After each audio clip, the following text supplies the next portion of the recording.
जय हिंद दोस्तों। आज हम पढ़ेंगे कंप्यूटर की पीढ़ी।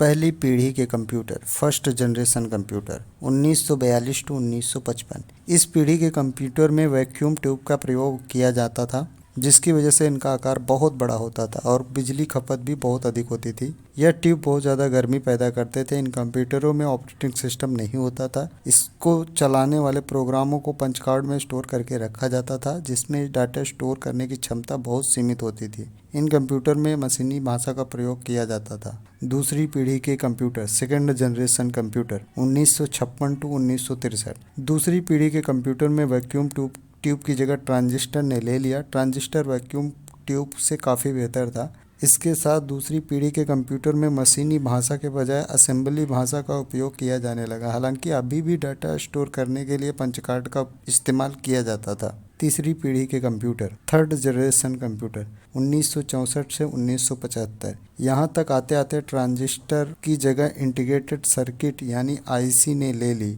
और इस प्रकार कंप्यूटर का आकार बहुत छोटा हो गया। इन कंप्यूटरों की गति माइक्रो सेकंड से नैनो सेकंड तक की थी, जो स्केल इंटीग्रेटेड सर्किट के द्वारा संभव हो सका। यह कंप्यूटर छोटे और सस्ते बनने लगे और साथ ही उपयोग में भी आसान होते थे। इस पीढ़ी में उच्च स्तरीय भाषा पास्कल और बेसिक का विकास हुआ, लेकिन अभी भी बदलाव हो रहा था। चौथी पीढ़ी के कंप्यूटर, फोर्थ जनरेशन कंप्यूटर 1967 से 1989।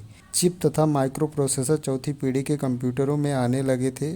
इससे कंप्यूटरों का आकार कम हो गया और क्षमता बढ़ गई। चुंबकीय डिस्क की जगह अर्धचालक मेमोरी ने ले ली। साथ ही उच्च गति वाले नेटवर्क का विकास हुआ, जिसे आप लैन और वैन के नाम से जानते हैं। ऑपरेटिंग के रूप में यूजर्स का परिचय पहली बार MS-DOS में हुआ। साथ ही कुछ समय बाद माइक्रोसॉफ्ट विंडोज भी कंप्यूटरों में आने लगे, जिसकी वजह से मल्टीमीडिया का प्रचलन प्रारंभ हुआ। इस समय सी भाषा का विकास हुआ, जिससे प्रोग्रामिंग करना सरल हुआ। पांचवी पीढ़ी के कंप्यूटर, फिफ्थ जनरेशन कंप्यूटर 1989 से अब तक। ULSI ultra large scale integration optical disc जैसी चीज़ों का प्रयोग इस पीढ़ी में किया जाने लगा। कम से कम जगह में अधिक डेटा स्टोर किया जाने लगा, जिससे portable PC, desktop PC, tablet आदि ने इस क्षेत्र में क्रांति ला दी। इंटरनेट, ईमेल, WWW का विकास हुआ। आपका परिचय विंडोज के नए रूप में हुआ, जिसमें विंडोज XP को भुलाया नहीं जा सकता। विकास अभी भी जारी है।